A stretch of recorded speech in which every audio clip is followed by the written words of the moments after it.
For those of you who I haven't had the pleasure of meeting yet, I'm Jamie Klein, the founder of Inspire HR. I'm the CEO, and I'm joined by 37 talented and diverse HR experts who offer expertise in, I always say, every area of HR under the sun. And we advise both Fortune 500s and high growth companies covering interim HR roles or helping lean teams get project work done.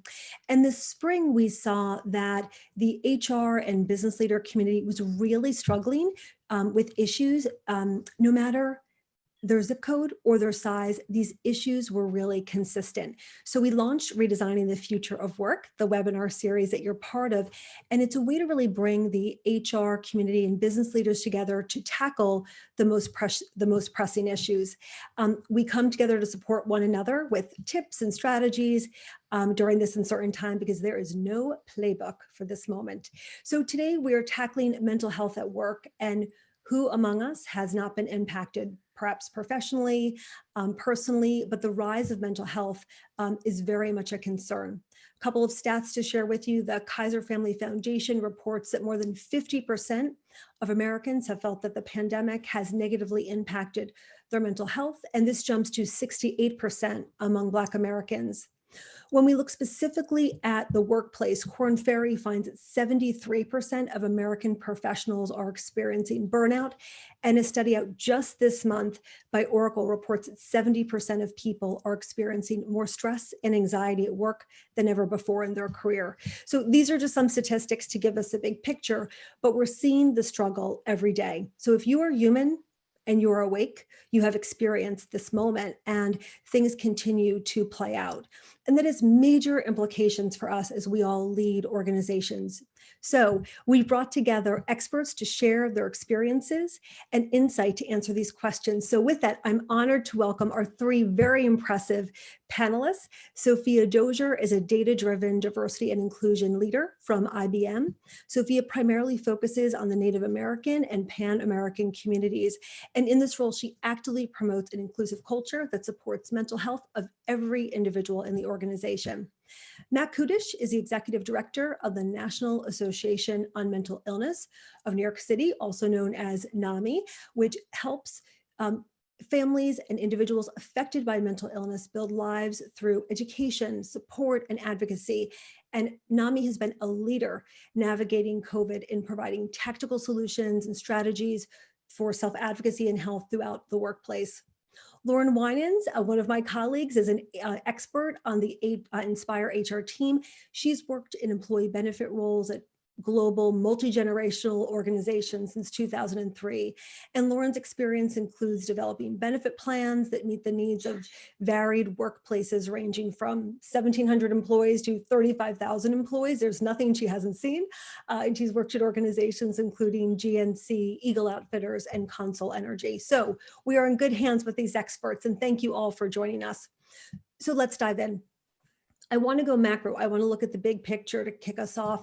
And the CEO Roundtable, chaired by the CEOs of Bank of America, Johnson & Johnson, and the America Heart Association, tells us that depression alone costs the US economy $210 billion. That's billion with a B. So every year that costs at least 50% of that cost falls to the employers in lost productivity and insurance costs. So my question to the panel is, what is the employer's role when it comes to employee mental health? And what would you say to a manager who has been taught that mental health is a personal issue and one that should not be brought into the workplace? So Sophia, if we could start with you.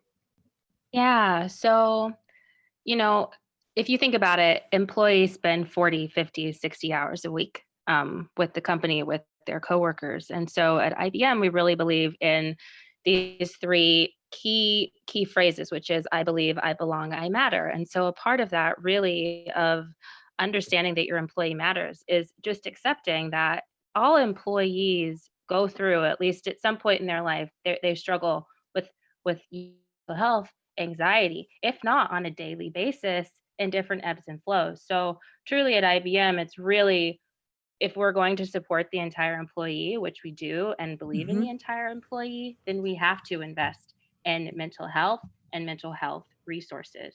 And I think if there's a manager that might be struggling with that, I would say one, I think it's probably time to invest in some additional manager training around mental health and Hmm. really encourage them to start having some of those conversations so Hmm. that when they do have to interact with an employee and engage around mental health, they're Hmm. a little bit better equipped. Hmm.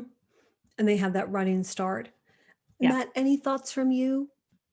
I think it is all about people, right? We are human beings, and we all fall somewhere on that spectrum of dealing with mental health. We all have mental health, right? You mentioned earlier, Jamie, if you have a brain, this is something that you're alive right now, like you're dealing with these issues. So I think it's important that we create a space where people feel safe talking about their mental health issues.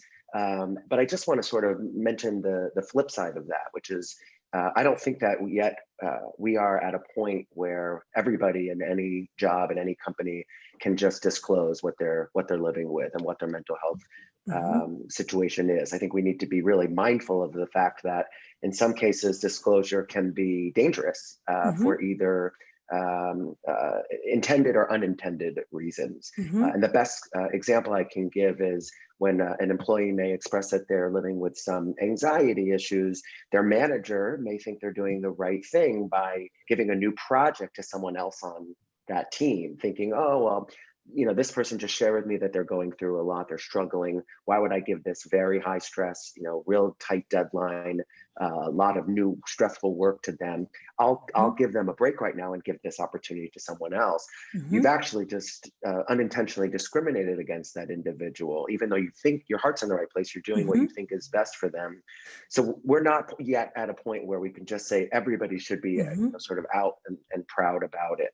But I Hmm. think we need to work toward that. And I think that to Sophia's point, creating an environment where we're talking at every level of the organization about mental health and why it matters so much is a really Hmm. critical place to start. Absolutely. Absolutely. Um, there was an Oracle study that I mentioned. They found that 76% of people believe that companies should actually be doing more during this time to support their mental health.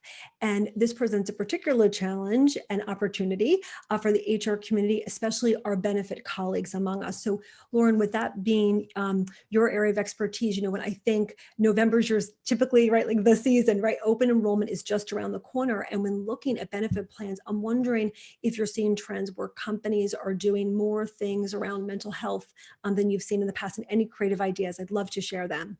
Yeah, absolutely. So, employers are really focused on creating a holistic well-being program that provides support for mental health, whether it's, be emotionally, financially, physically, or spiritually. For one, employers are removing financial and geographic barriers by offering free or significantly subsidized teletherapy services, which is just so critical when we think about, looking at employee benefits from a DEI lens specifically. The mental health profession has been underfunded and difficult to access for decades, and communities of color face additional geographic and financial barriers to getting help. It's also important for employers, specifically HR professionals, to ensure that insurance carriers and service providers that they're using prioritize diversity. Whether it be through specially designed programs for healthcare members, or even among the healthcare and mental health providers within the carrier's network. Oftentimes people of color and those in the LGBTQ community are hesitant to start or continue care because they cannot locate an in-network provider that they can actually relate to. So, one that personally understands their journey. So, HR professionals who are responsible for developing employee benefits programs can influence insurance carriers to cultivate a diverse network of mental health providers as a priority in order to keep and obtain their business. Also employers are offering financial planning services, digital personal training, more philanthropic opportunities for their employees to get involved in. They're also designing reimbursement and subsidy programs for childcare and for caregiving for elderly or disabled family members. Fortunately, employers are taking an active role in determining what their employees need, and they're finding creative ways, even small ways, to support them with creative employee benefit solutions. I love this. Inspire can help HR and benefits teams to identify ways in which to make an impact. A lot of the things that you mentioned, I'm picturing companies, whether it, no matter their size, they can negotiate these things with their benefit providers and really bring those discussions to the table. That's great. No matter their size, that voice is really there. Absolutely. So as as le- as leaders aim to strike that balance between the professional and the personal at the workplace, how do we recognize that line, that very fine line that really separates, I don't know, supportive from almost intrusive? Matt, I don't know if you have any thoughts on that. It's can be very gray, especially given this moment where everyone is remote. So many people are working remote at this point. Yeah, absolutely. And I think, the thing we want to remember is caring about someone's mental health and their mental well-being doesn't mean you're going to intrude in their personal life and try to solve the problem for them. I think asking basic questions like how are you doing and really listening to the way in which people are responding, asking when you have the time to hear the answer, and being, really as validating as you can be, as non-judgmental as you can be. And if there is an issue, and the person you've created a psychologically safe environment where the person Mhm, feels comfortable saying whatever they say, even just I'm struggling, or if they go into more detail, you don't have to be the carrier of all of that. Now it's not your mhm, responsibility to solve that problem. mhm, You can be a bridge to connect mhm, them to the resources and mhm, programs and services that exist internally within the company, mhm, externally perhaps, and just let people know that you care, that there are options for them mhm. to receive help, that it isn't about you learning all of their personal Right. secrets or stories, but just reinforcing the need to connect to help. That it's okay to Mhm, say that I'm worried about you. mhm, Um, that it's okay for you to share with me what's going on to the extent that you feel comfortable, and mhm, then connecting them to the professional or other resources that exist to help them. mhm. I love that about the psychological safety. We speak so much about that when we talk about diversity, equity, and inclusion, just in a broader landscape. And this certainly is a dimension of creating that safe and inclusive environment.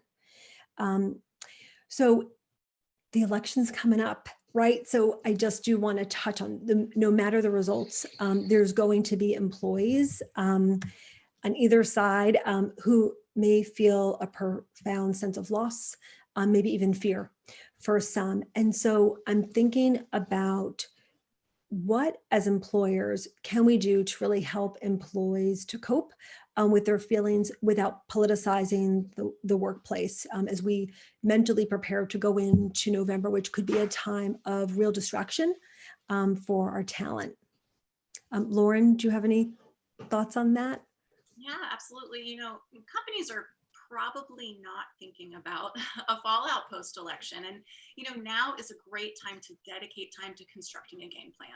Inspire has seen great success with listening circles around That's DEI. right. And in the Hmm. meantime, listening circles around the emotions of uncertainty, fear, and loss would be a great way that organizations can approach this. And just Yeah. kind of create that safe space. It's interesting. Sophia, Yeah, if I could just add, so please. a couple of examples. So at IBM, we obviously have our voting policies, which is work should not be a factor in allowing you to go to the polls and exercise your right to vote. One of the other things we've been doing is really just encouraging managers to just show some empathy, to be aware around election time as well, Hmm. Hmm. that it's okay for an employee to come to you and say, you know what, I'm feeling emotional right now and Sure. I need to take some time. Take a Sure. personal choice, step away, no Hmm. questions asked. So we're really just trying to from the top down, Hmm. showcase leadership that is very encompassing of that entire human Hmm. experience, which includes, your right to vote and the effect that that might have on you come, results. Sure. And I don't even have a date in mind. I feel like all of November could, there could be follow-up discussions Yeah. on all of that. I don't even want to give the date of what the election day is. So, and I love what you said about setting the tone at the top. We talk about that all the time, no matter the challenge that we have faced as a community during this pandemic period. The tone is 100% set at the top. And again, no matter the size of the organization, leaders saying the words that you mentioned, I think are really impactful. And regardless of the outcome, there just will be emotion around the vote, period. The outcome will just bring about human feelings. Again, if you're human and you're awake, you might have a reaction to this in November. And I think that October is the perfect time to kind of start laying that groundwork and having those conversations.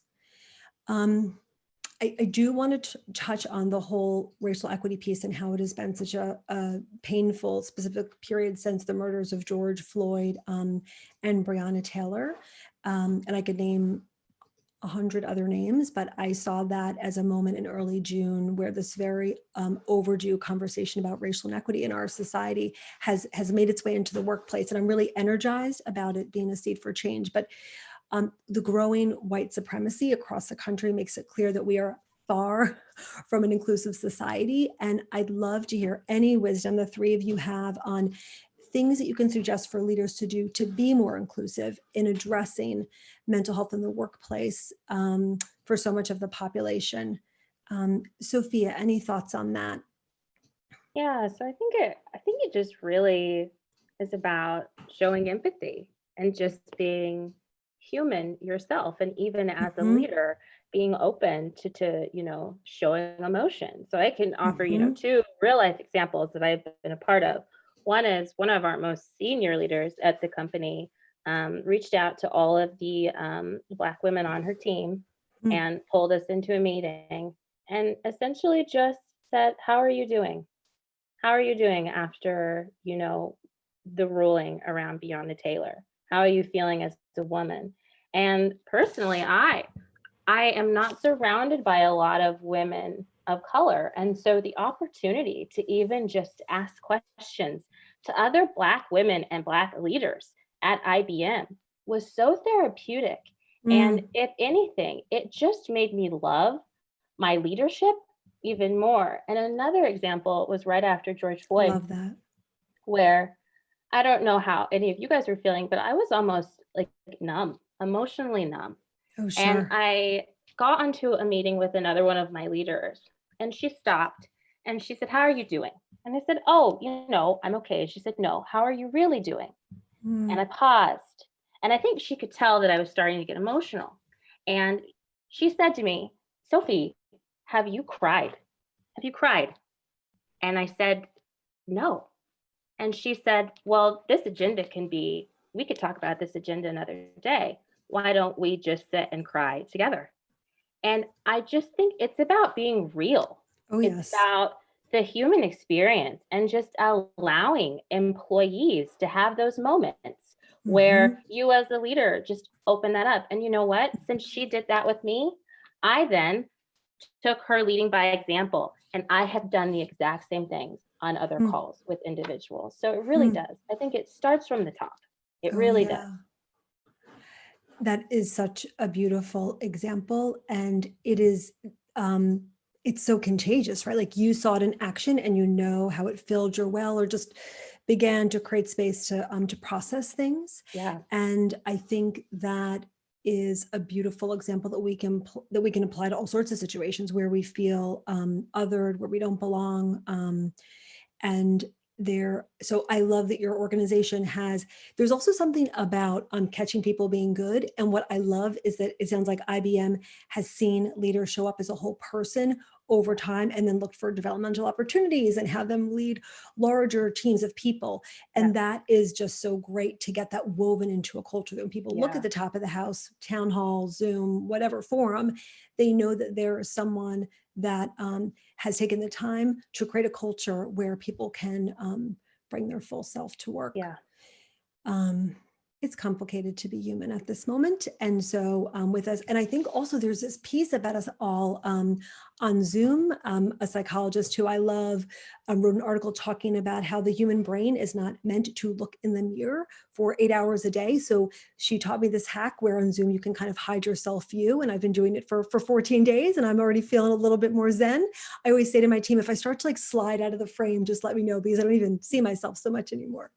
But I think all these hacks just begin to strengthen our muscle around mental health during these times. So uncertainty is a big stressor for all of us, and especially right now. So I just would love to hear, how can leaders begin to kind of set expectations for employees, kind of, clear and continuously reinforce what's realistic and kind of expected. And historically, as an HR business partner, that November, December timeframe is when we start to have performance conversations. So it's so on our mind. So many organizations have said, any thoughts? Like, do we edit our OKRs? Do we edit our goals of a team or an individual? So I'd love to hear any examples of things that you've seen in action of how leaders can really balance the needs of the organization with the needs of the individual and really set realistic expectations during this time.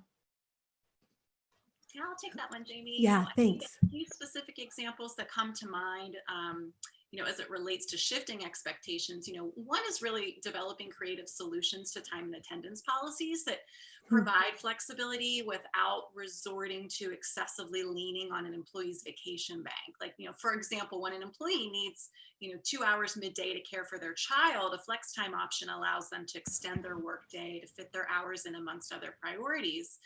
There's also additional examples around, for example, professional service companies. They have added flexible billing options so that they, in that same example, an employee needing 2 hours midday to care for their child, those 2 hours are compensable to the employee, but not billable to the client. And, everyone is concerned about scheduling and time. Yes. Will I get paid? Will I not get paid? What will people think of me not being around, for a couple hours during the day or what have you. And I think it's important to kind of set the example that, it's okay. We're in a time where, expectations are not the same as they used to be. And, performance expectations also have to be reevaluated and adjusted given the circumstances that we're all a part of. And, another example I can think of is the creation of personas. So companies are creating personas to model various acceptable working arrangements, so that employees have access to examples and scenarios of how they can adjust and flex in this new environment. So personas can be a great way to kind of illustrate to employees and their leaders, what it is that we need to be focused on as performance management time comes up. Can you talk a little bit more about personas? I don't know if everyone who's joining us today in the community knows what that means. Sure, you're right. So personas are really, somewhat, think of them as examples. You can really kind of model and act out specific behavior actions that you really want the employee to either consider or you want them to actually take those steps, to do those actions and to exhibit those behaviors. So, for example, we could create a persona around Jane, who is, a working single mom who has to juggle her day. And so that persona can really be built out to explain from an employer point of view to your employees how this, how the employee can flex their schedule or can have conversations with their leadership around performance or can adjust their 3 goals they were going to have for the year down to 2 because of the constraints that are happening within the organization. So it's just personas are a great way to kind of illustrate to your employee, really what you want them to do, really how you want them to act and behave. And quite frankly, it gives them the opportunity to see the flexibility that they have and within their own power. Sure. I like that. It kind of externalizes it where it's not about like you as Jamie, you as Matt. It's just more like there's a person named, got it. So when I think about I can't believe it's been going on since March, guys. When I think about kind of this moment in time, I feel like right away in the spring, so many organizations did really beautiful things to tweak policies and change, flexibility, accommodation guidelines. And it was very innovative. But now that we're thinking more in terms of 1 to 2 years, depending on who you talk to, how do companies remain supportive in the future? Without sacrificing long-term productivity, because what we've seen is the best companies out there during this time, they pivoted, they kind of reimagined their business model. And rather than thinking of these kind of quick fix solutions, they more built infrastructure that felt really different to take the organization forward from a business perspective. But I'd love any examples of things that we can do as a community to really have more of a long game approach as we navigate all of this. Yeah, so I mean, I would say, going back to that expectations piece is that, I think we oftentimes think of, oh, what is the company's expectation for me as an employee, but it goes both ways, right? An employee has expectations for their employer, an employer has expectations of the employee. So it's full circle. So truly, at least within IBM, when this all started, we actually had a really large working session with a lot of individuals from around the globe.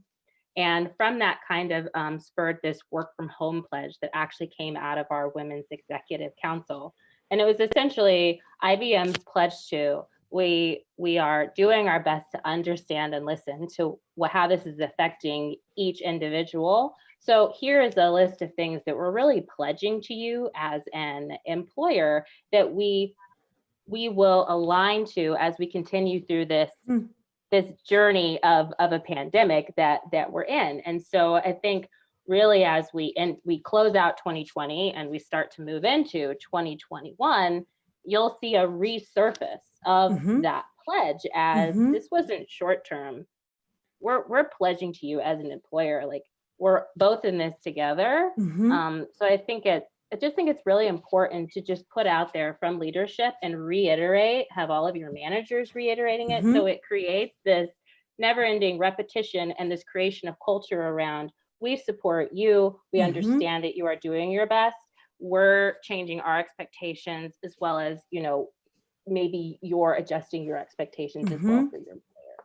I love that pledge. And I love that IBM kind of sprung to action so quickly. I was reading in the New York Times last weekend that they were talking about someone from the military who's done various combat missions. And they were talking about how around 6 months of kind of living through collective trauma, the human kind of loses a little bit of gas in the tank. And they were talking about how in the month of October, when it was hitting about the 6-month mark, that's when they weren't surprised that we were starting to see kind of pandemic fatigue. And so kind of some of these quick things that were put together, I think for the workplace just very much need to be refreshed and taken a closer look at. And you're ready, resurface. So I'd imagine, and I know Kate's going to put your the IBM pledge in the chat so folks can see it, but that was done in early days. Again, IBM, best place to work, but boy, like resurfacing those things and dusting off some of these initiatives, I think is really important as we enter the fall season, especially for those of us in the Northeast where the days are a little shorter, etc. Those things will be really important from a mental health perspective. Yeah, Matt, any thoughts? If I could just jump in on that. I think, everything started in March, but we've had maybe 7 other crises take place, in these last many months, and it's cumulative. And if you use the phrase collective trauma, I think that is a really important way for us to be thinking about this. And through the lens of trauma, it's very difficult to process the trauma when you're still going through it. Right. And I think too often we try to apply a one-size-fits-all approach, thinking this is going to address these needs among this group of people. If it's our employee base, it's our employee base. But we have to realize that trauma affects everybody differently. There's no right or wrong way to respond to trauma. None of us has a playbook to understand how to navigate through all of these issues. And I think you're right, as the election gets closer and the seasons change and the days get shorter and the weather becomes colder in some parts, it's really imperative that we as individuals are thinking and preparing for what these next many months are going to be like. And I think it's just as important that leaders are thinking about not their employee base, but individuals, and how do we support the varied ways in which different people are experiencing this event. We hear a lot, oh, well, for the first time ever, we're all in the same boat. I think it's really important to recognize that we're all in really different boats. Right. We may all be, our boats may all be on the same body of water, but I may be on a raft and you're in a yacht. And so these experiences can't just be generalized. I think it's important that we recognize and remember that behind this Zoom, everybody has their own life and their own struggles that they're trying to navigate through and address during these really difficult times. Heck yes. And what is so funny is when you have some of the, not funny, but just sometimes my team, we've had just like really funny conversations about all the things that are going on in the background. We're like all like octopus trying to juggle so many things at once. And I think just also bringing that humor to it, like if someone is used to being this high performer, high potential program type of person, to just say to them, you're crushing it. And I know that you have a variety of things on the home front that you're juggling. I just want to create space to talk about how you're doing. Just make sure that you're having time for self-care, and just having those types of conversations. But again, Matt, this is like such new dialogue for so many leaders to touch on this. And leaders, HR, they're going through their own experience. So I love that organizations like IBM have done kind of some of this training to kind of help leaders have more of these conversations about how to touch on topics that historically would not be in a deck that would get rolled out for training. So we are going to go to Q&A in about 5 minutes. So I see lots of questions in the chat, and Kate will moderate that. But before we do, we're going to do a bit of a speed round. I have a couple of questions I wanted to ask our experts, because I know folks in the chat are really excited for just tactical information that they can bring back. So if a leader feels uncertain where to even begin, right? How do you even address mental health in the workplace? What are a couple of first steps that any leader, any HR professional can take? Like things that you can apply this week. Sophia, over to you. Anything come to mind? Yeah, I would say, Quick wins. if you have a team meeting, I'm sure we all have team meetings that take place on a weekly basis. Don't dive right in. Take a minute and just ask people, how are you doing? Maybe name your team meeting something interesting and fun versus team meeting, to kind of, maybe restructure the tone of this meeting. One of the things that we do on my team that's led by my leader is we have #Scarf Thursdays.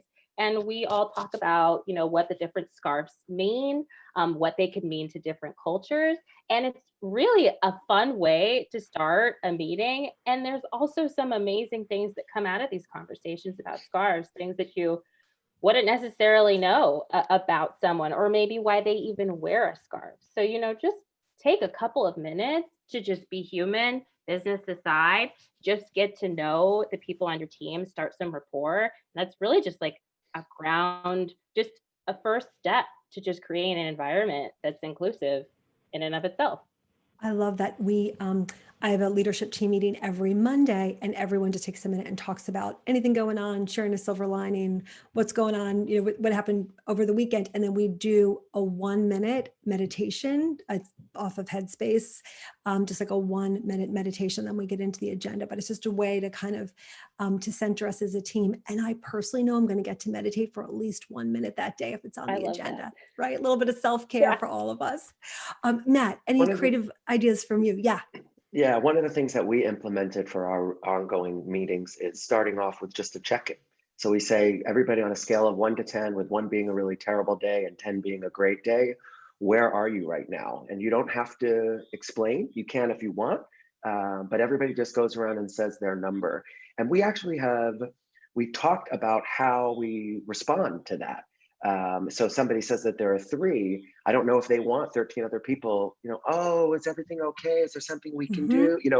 We need to kind of be mindful of what the expectations are. So we decided that the follow-up can be offline. And so I may reach out to somebody who says they're not doing so well, just to let them know if there's anything I can do, let me know. The team is here for them. If they need an extension on a deadline, we figure that out. If they want to be left alone, or if they want to have support, we give it to the person to determine. The goal is not to raise those numbers to a higher number. The goal is to be able to talk about where you are in this moment right now. And so everybody understands someone may need support, someone may need some space. Other people may be doing really well, and we want to sort of celebrate that also. And so the number just gives everybody a chance to kind of check in and give each other a sense of where they are at any time. I love so many things about that. One, if someone is typically at a 7 and they say, rocking a 4 today, that's also just great data for you to know. It's so hard with mental health. Like there's no blood test to show your results. It's all about self-reporting. And some people are more skilled at saying how they're doing than others, but that is a great quick way that people can kind of start that dialogue. I also love that you have the conversations about how you can be of support to them offline. Everyone's at a different place in terms of talking about how they're doing and what their needs are. I love that. The other thing we do quickly on Please. Fridays is we do a show and tell. So every Wednesday we pick the topic that we're going to talk about, similar to Sophie and the scarves. And we're getting to know each other in really new ways. So we talk about who our favorite teacher was.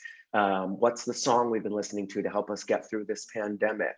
What's their favorite movie and why do they like it? And when we did the songs, our manager of operations actually created a playlist of all the songs. Like we I all could love kind of this. share in that together. But I think what we're learning is more about each other on a human level. So yes, we're talking about deadlines, we're talking about roles and responsibilities, we're talking about the work, but we're Mhm. creating space to recreate that culture that we used to have when we were all in the office together. We would come together and stuff envelopes and to get a mailing out or whatever a project might be. Maybe we eat lunch together. That's a lot harder to do right now. So Mhm. how do we learn more about each other and get to know each other as individuals and as human beings? Mhm. And then when we have that rapport with each other, we're better able to pick up on something if somebody's not doing well. I may not need the check-in because I can tell just based on how much I Uh-huh. know you and what you're like, that you might be struggling or that things might be going better today. So it's just really creating an environment where people know each other as human beings and Yes. individuals. Yes. And I love that playlist idea. If I was on your team, I would add Dolly Parton 9 to 5 and Lady Gaga Born This Way. Those are my two songs that I always walk to in the morning these days. Um, Lauren, any quick things from you that we can share? Sure. I think I just kind of echoing the same sentiments. A great first step is those regular check-ins, right? You're building credibility as a leader who's reliable when you're making yourself available. And, certainly you don't need to be a mental health expert, right? I mean, you really just need to help navigate, help your employee to navigate, where they're actually can get the additional support that they might need. And, Mhm. that might be, sharing what type of employee benefit programs are available or what type of mentorship opportunities are available, or maybe even just Mhm. encouraging an employee to take some time off to just kind of decompress and really kind of reset. Yes. All really good and really applicable. Like again, I want folks to come out of today's dialogue with things that they can quickly implement. Last question before we go to the Q&A. We have seen some companies do innovative things to reduce just stress in general, right? One firm that we work with said that there are no meetings Fridays afternoon that are on the calendar, right? Just to help folks kind of ease into the weekend. Or other organizations during the summer, I know, said that they just were going to have everyone, have an extra day off for Memorial Day weekend. Anything that you have seen effective on stress reduction that we can share with the community? I'll start here. So, fewer meetings naturally are, a great start. Those flexible start time and end times that we talked about earlier, encouragement to take time off to recharge, they're all great examples. But my favorite example of a win is really when leaders take the time to model self-care by taking time off, setting schedule boundaries, respecting the boundaries of others. I think that's, a really wonderful opportunity for other leaders to kind of see, oh, wow, I can model that same behavior. Mhm. And what's even better yet is when these examples can be shared more broadly, maybe in a company communication or at a town hall. It becomes a real teachable moment and demonstrates how important it is to lead with empathy. I love the idea of people role modeling. It's like we talk about parental leave, right? If the policy is there to take 16 weeks, but a very senior leader, welcomes a new family member and doesn't take the leave, other people will be less likely to do so. That's great. Um, I am going to switch over to the Q and A. I could get quick tips from all of you, but I want to make sure that we have time to surface answers for all the great questions that are in the chat. So I'm going to bring Kate, our moderator, back on, and she will help facilitate this to make sure we get to all of your questions. Great. Thanks, Jamie. And excellent conversation, everyone. Thank you so much for all of your wisdom. I'm going to ask one that is a good segue from the end there on childcare. And maybe I'll pitch this one to Matt just to change gears a little bit. There's a lot being done for working parents during this time to help balance childcare and remote schooling. But how can we support other employees without kids too, who are stressed because they have work-life balance needs for other reasons? Some people may even feel overburdened with a heavier workload since they may be covering for LOAs or reduced schedules, et cetera, et cetera. Yeah, I think it's a great question, because I think to the earlier point that about all of us living through this traumatic experience and no two people reacting to trauma in the same way. Yes, we all have our hands full in different ways. So I don't happen to have children, but that doesn't mean that I'm not also dealing with a lot of trauma and challenging situations in other ways. And I think the issue is we don't want to assume anything. And so we can't assume that if you don't have children, it's easier for you. If you do have children, it's harder.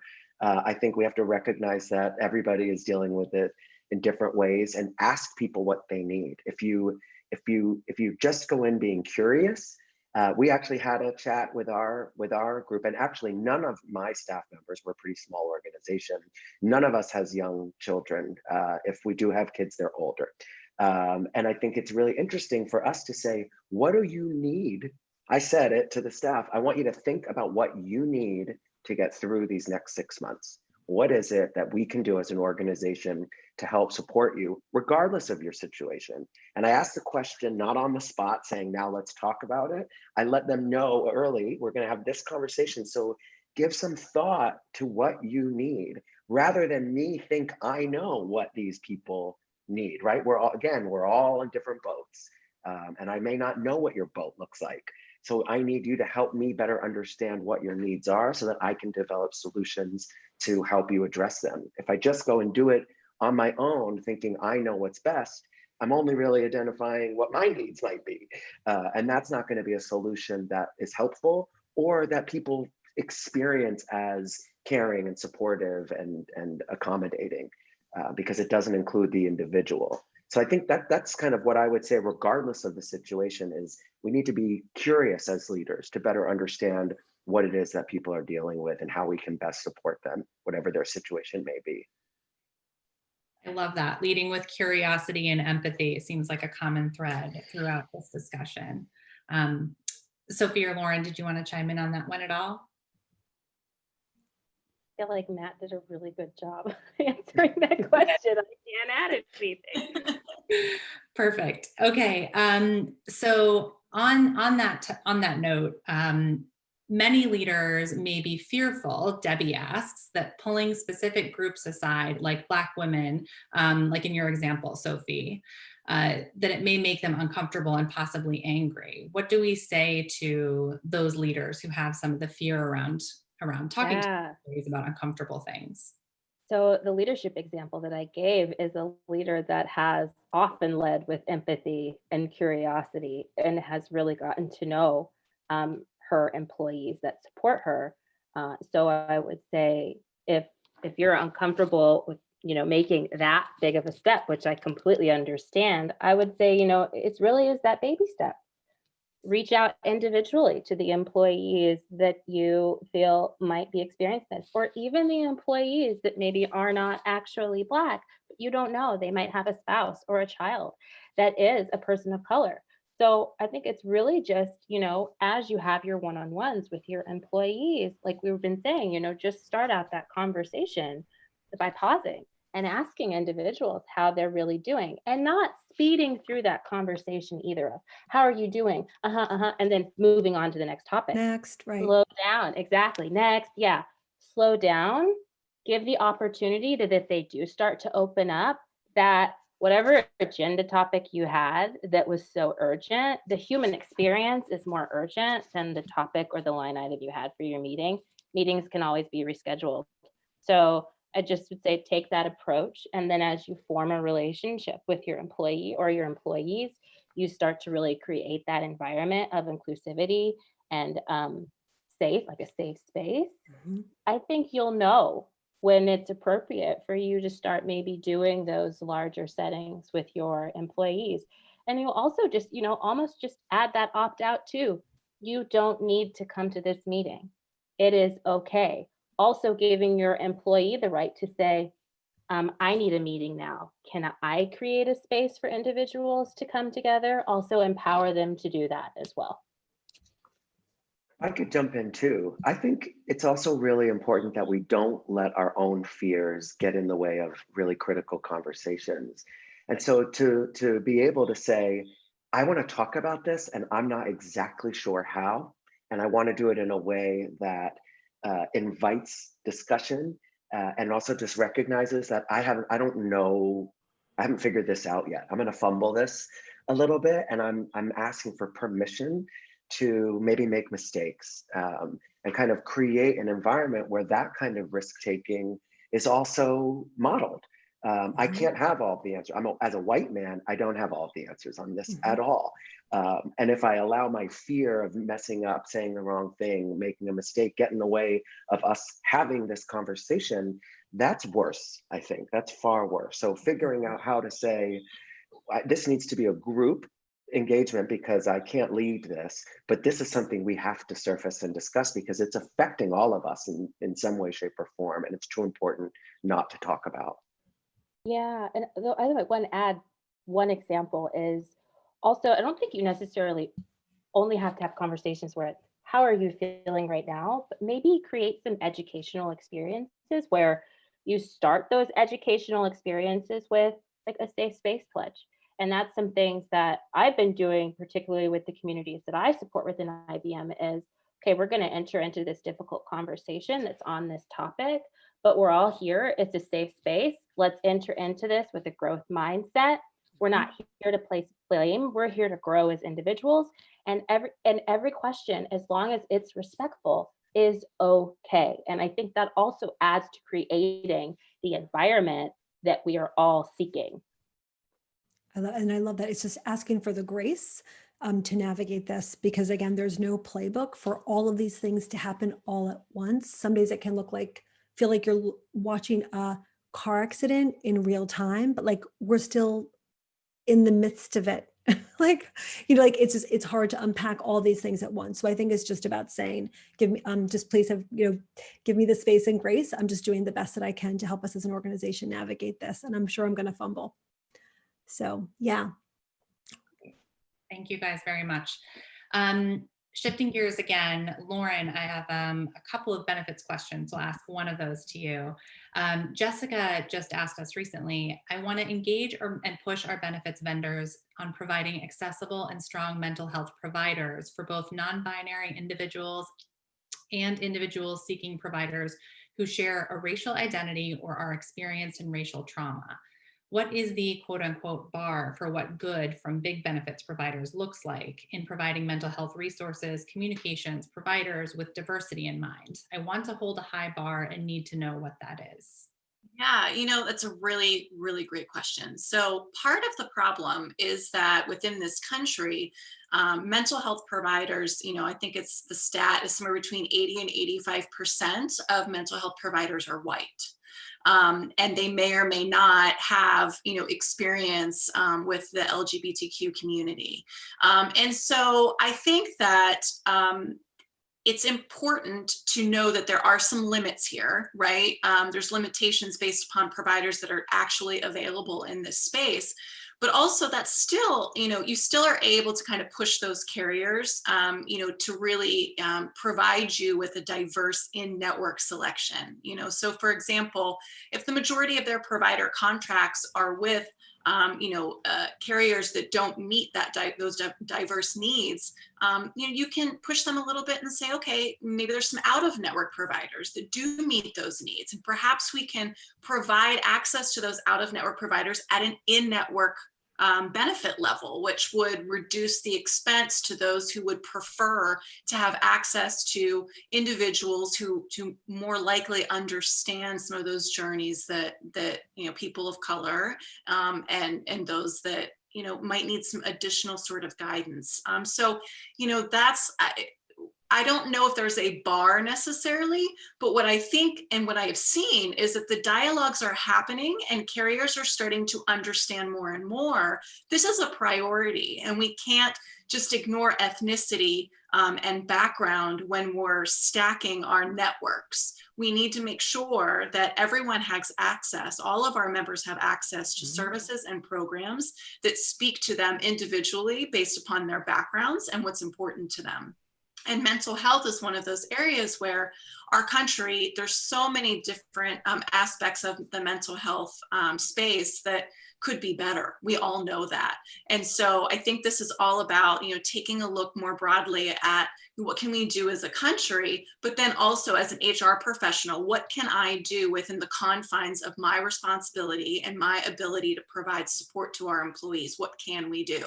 And there's lots of different things you can get creative with when it comes to benefits. What I love, Lauren, is you're also just starting the dialogue. Perhaps the providers don't have all the right resources available, but you better believe they're taking note of that so that when they enter, when on their journey, they're going to be sourcing additional talent so that the next time you and your peers ask that question, like, why, yes, we are prepared. Yeah. So that's a great conversation starter with them. Yeah, and as an employer, you're the business that they want. Right. So this is a priority for you, Mhm. this will become their priority. Mhm. And that's what I mean by influence. You have an ability to influence the carriers that you choose to give your money to. Yep. And be that change. That's great. Absolutely. Great. Thank you, Lauren. Sure. Matt, I will direct this one at you, a little bit of a toughie, but knowing that the election is coming up, Jim asked, what about circumstances of violent civil unrest or perhaps other effects of the election if one candidate or the other might lose? I won't name the candidate that the person mentioned. In terms of how do we cope and if that were to occur where we are?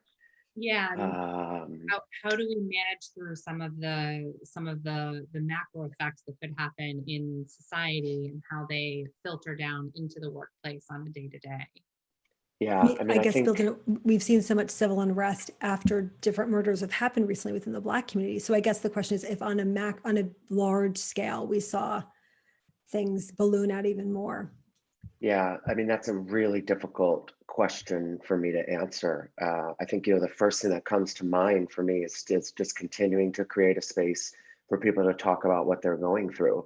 This will further the trauma that we're all living through, wherever you are, knowing that this is happening, if it's in your town, your city, or somewhere else in our country, or in other multiple places in the country, as the case may be. That's particularly frightening and terrifying in some ways. And I think creating a space for people to talk about what they're experiencing is, and again, not feeling like it's my responsibility to solve that problem, connecting people to resources, professionals who can talk to them about what they're going through, connecting them perhaps to organizations like NAMI New York City, where we have free programs, free support groups for people who can come, who are dealing with these kinds of issues and also experiencing mental health challenges, which is pretty much all of us, I think, these days. But I think just creating a space where people feel that they can come together and talk openly and honestly about how these experiences are affecting their well-being, their mental health, their ability to perform, and just honoring what those unique experiences really are. Thanks, Matt.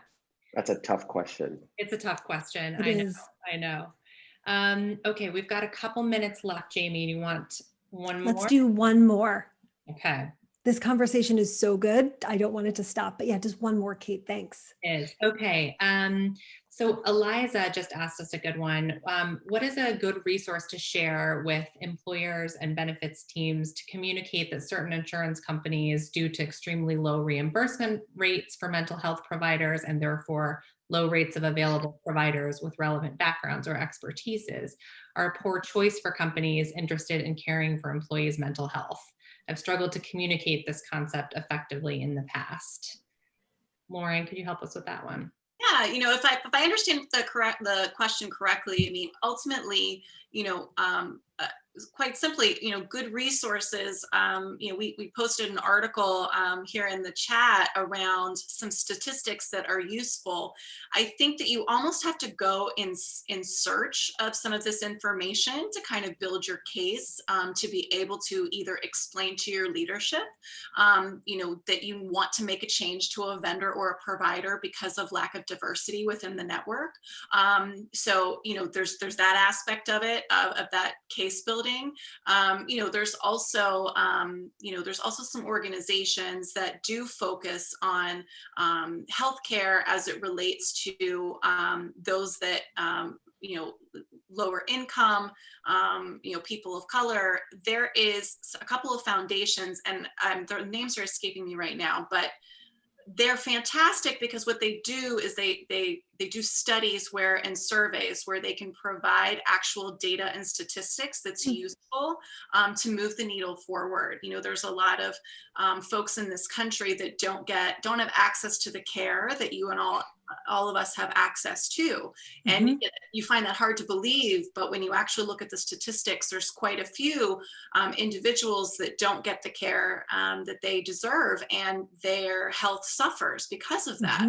And so, you know, leveraging that kind of data is powerful when you're attempting, you know, to really make some significant change internally. I'd be happy to, you know, provide some additional resources, you know, post call. Perhaps we can find a way to contact our participants with some of that information, because I think it's a wonderful question and something we all should be concerned about. Thank you, Lauren. Again, this conversation is so rich. I want to thank all of you for joining us in this community today. It is always great to be together. We are going to gather again in November to continue to talk about mental health at work. A special thanks to Sophia, Matt, and Lauren for sharing their expertise. And I am forever someone looking for silver linings. And my hope is that coming out of all of this, we end up with a more human-centric approach to health and mental health for the future of work. So with that, if you have any other questions, keep us on speed dial. You can shoot us an email, hello@, and we're happy to help if you have anything that comes to mind. But if not, we'll see you again in November, and please continue to stay well. Take care, everyone. Bye-bye.